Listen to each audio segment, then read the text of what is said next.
Hi, Steve. How are you today? Great. How's your semester started?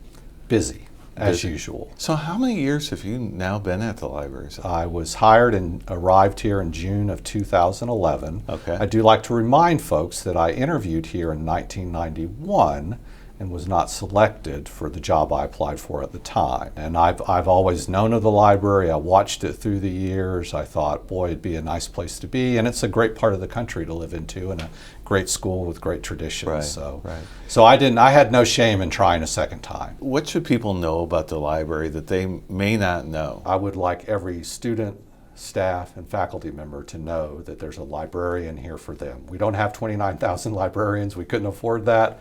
But for every academic department, every program, every office, we have a librarian assigned to help with that. Another more recent development is the development and growth of our electronic collections. Our electronic collection is on par with many Ivy League collections, so it's really a remarkable collection, especially in a state institution. People might not expect or fully appreciate that. I don't know how many pieces you have in your collections, but I'm sure it's millions and millions.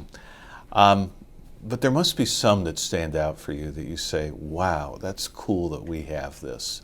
I guess one that stands out in my mind, we acquired a few years ago, is the Andrew Jackson Family Bible.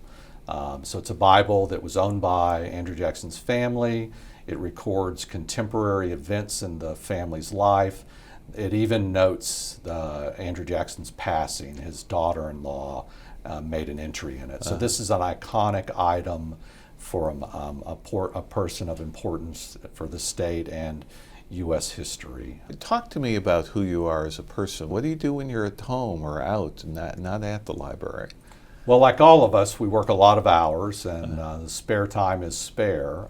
But when I'm not here, I like the outdoors. I like to hike. I like to backpack. And that intersects with another hobby of mine, you might call it. Sometimes I think it's therapy. I also do landscape oil painting. And so usually late at night in my study at home, I'll work on a painting, and I draw from photographs that I take while I'm hiking or backpacking. Okay. So those two things kind of serve one another.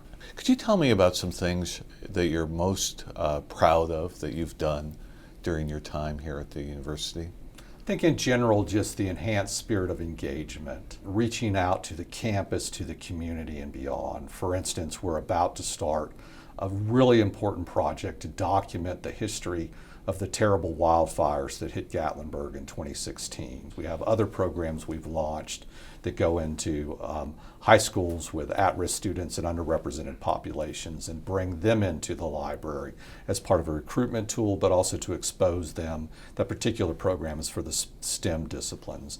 We also partner on a separate parallel program for the teachers in those schools to come here. We have librarians who engage with our extension program to take the service mission of the university out to all 95 counties in the state of Tennessee. We give in so many ways, and that's exciting. That's the exciting part of being at the flagship, is that you have that extra mandate to be of service to the state, to give back. That's great. You should be proud of that. Thanks. Well, thank you, Steve. This has been great talking to you today. Thank you for inviting me over to this great institution, the library.